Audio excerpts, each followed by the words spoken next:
Welcome back to Hazel's Diary. In this video, I will show you my recipe of penne with ham and bacon.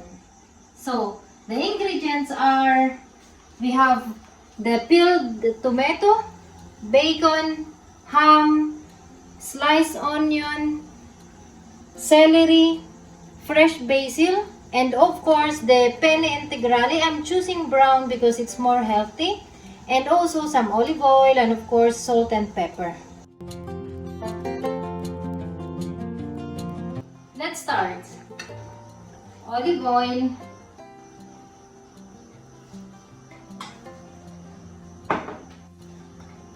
Then onions.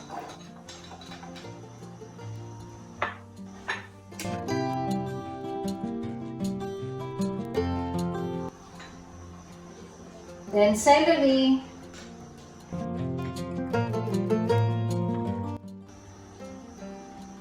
then let's put the ham and the bacon.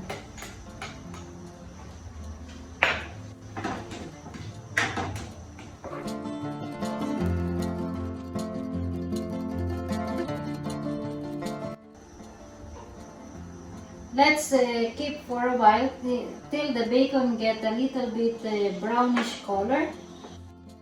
Okay, now the bacon and ham are golden brown.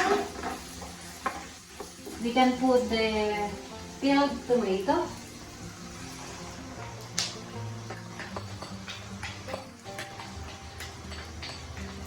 I'm using peeled tomato because then it's you can feel really the freshness of the tomato, but you can use any kind of tomato paste. Then let's crush it, the tomato into pieces.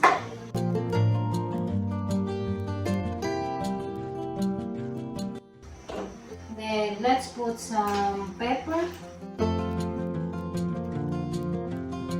and some salt.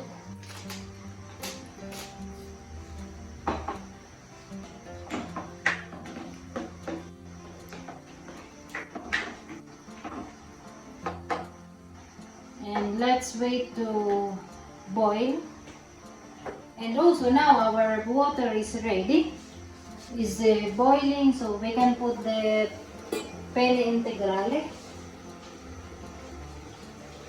Don't forget to put salt in the water and oil so the pasta doesn't stick to each other. And the penne integrale, to be a perfect bite, you must cook for 9 minutes. So let's set the time so it doesn't get overcooked. So let's cover it and wait for 9 minutes. Okay, pasta is ready. And also the sauce is ready and it's ready to mix.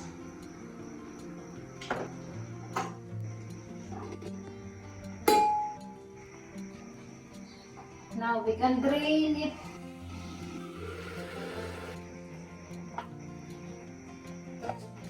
Let's put it in the sauce. Looks very yummy. And if you want spicy, you can always add chilies.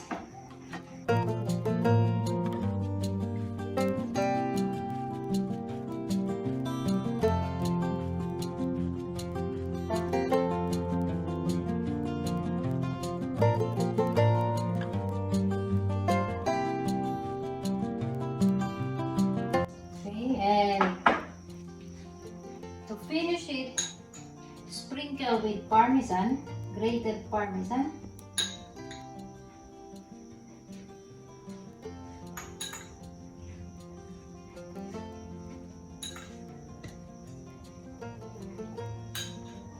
And if you you like, you can also put more pepper. And of course, we have the fresh basil.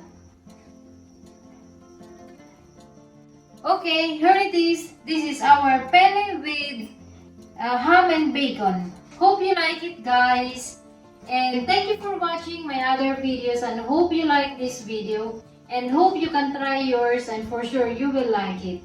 And for more recipes, don't forget to subscribe, like, and comments for any suggestions that you would like to know. And I will do it as much as I can.